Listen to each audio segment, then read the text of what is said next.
Hi guys, the Cyclist here. Welcome back to my channel. Today I have come up with a device for you guys which would be in the wish list of most of the cyclists. This is the latest in the market. It has been launched last year. The device that I'm talking about is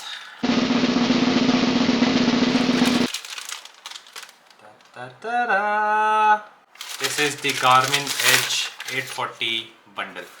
So let's open the device up and see of what all do we get in the box.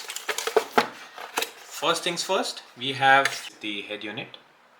I'm gonna keep it aside for now. The next thing that we have is a charging cable, which is Type C. This is their latest addition. So until the last generation, they were providing micro USB, but from the generation they have a Type C, which is really very good. Next things are some mounts which you can use to mount your device on the handlebar. So there are different mounts and there are these grips as well, so it will not damage your handlebar. These are for mounting your cadence sensors. Next up is the most important thing. This is an out front mount that we call it. So the device, it has a holder or a clip, and this clips on to the head mount. This is a very sturdy holder and it won't break easily. Then we have the sensors that are provided. This is the cadence sensor. This is the speed sensor. The last sensor that this bundle comes with is the dual heart rate monitor, and you can see the quality of the belt is amazing. Then there are some booklets and guide documents inside the box. With that, there are some stickers. That's all that we get inside this box. Let's keep everything aside and jump on to the main unit. This is how the Garmin 840 looks like. This is the clip and the charger that can be used below. You can see the logo. If we unclip it, there is this Type C charger. On the left side, the red one, this is the power button. This is up and this is down.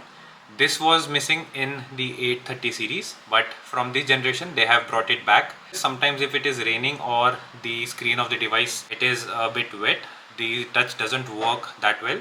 So in that scenarios, you can use the buttons to navigate. Below to the left, there is a lap button. To the right, there is a stop start button.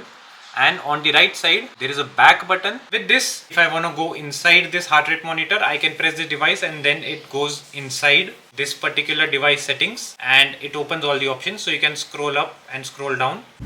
To power it on, you need to press the power button for 3 seconds and then you have to leave it as soon as you see the Garmin logo. It takes about 30 seconds to boot. As soon as it loads up, you will see a beautiful display. It is a colorful display. With the Garmin 840, they have upgraded the UI and this is more intuitive and the touchscreen quality has improved quite a bit. Talk about positioning. So we have GPS, Galileo and GLONASS, all 3 satellite supports. It has an altimeter, gyroscope, accelerometer, ambient light sensor and a magnetometer. From the connectivity front, you can connect it via Bluetooth and Plus and Wi-Fi. This is compatible with both iOS and Android. You can download the Garmin Connect app. The device is IPX7 waterproof. It has a rechargeable battery and to charge it, we have Type C port at the bottom. This can run up to 26 hours if it is used in the battery saver mode. It has preloaded Garmin cycle maps. It has about 32 GB of internal memory. It can store up to 100 courses and maintain history up to 200 hours. The display is quite responsive. You can change your different profiles. You can set it based on this. Then to access different activity profiles, add sensors, see stats, there are a lot of details that you can dive into. It has inbuilt navigation as well, so you can preload your route. If you can see, I can browse on the map. This is how the map looks like. This is the beauty of having offline maps here. You can integrate this with Strava and load all the live segments that are there. Let's go back. You can save courses as well. So if you see, there is a course that I have saved, and in this course, all the details that are there would be visible: the distance, the time, the total elevation, summary, course demand and climbs. So when I click on climbs, you will see there are 2 climbs that it displays. This is the ClimbPro feature. This will be able to display different details while you are active in a climb. But just remember that the ClimbPro won't work if you are not riding a course. This is the problem that is there in India. Outside India, this is enabled, but for India, this has been disabled. I don't know why. So this is how you can load a course. You can see your history.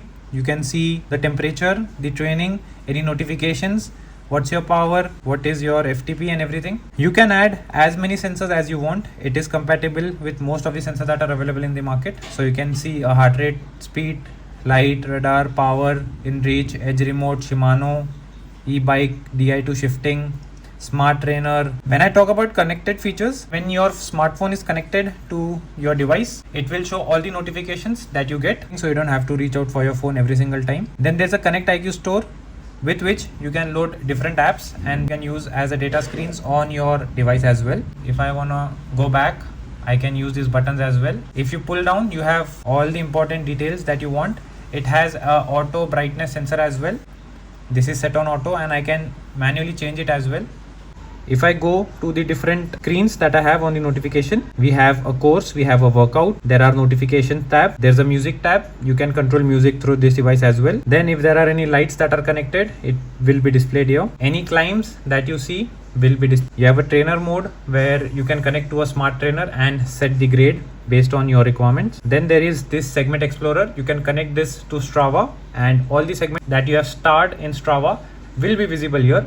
And whenever you are about to approach that segment, it will be popped up. These are the basic settings. Activity profile. Let me go into this. The different data screens that you want, you can customize it here. It can have as many screens as you want and whatever details that you want. Very customizable. You have a lap summary screen. You have maps. You have group track list. If there is any of your friend, they are riding together using the same device or any other Garmin device as well, they will be visible in your map of how far they are. So this is a very good feature. You have workouts, you have segments, you have a ClimbPro. So when you see ClimbPro, this is how the data screen of ClimbPro looks like. So whenever your course is active in India, then the ClimbPro becomes active. Otherwise, this ClimbPro is not active. It has distance to go, accent to go. It has the gradient, the speed and the elevation that you're working at. Let's go back. It has a stamina feature. It has a power guide, what the power you are riding at, what power you should ride at, and this can really help you in training. Then you have an elevation which will show how much elevation you are in, what is the gradient of that elevation, what is the total accent. If you are in a segment, what is the accent remaining of that particular segment. And if I want to add more, there are so much more features that you can add. You can add a compass, you can add different cycling metrics, you can add music controls, you can add step metrics. This device is loaded with a ton of features. It has everything that you want.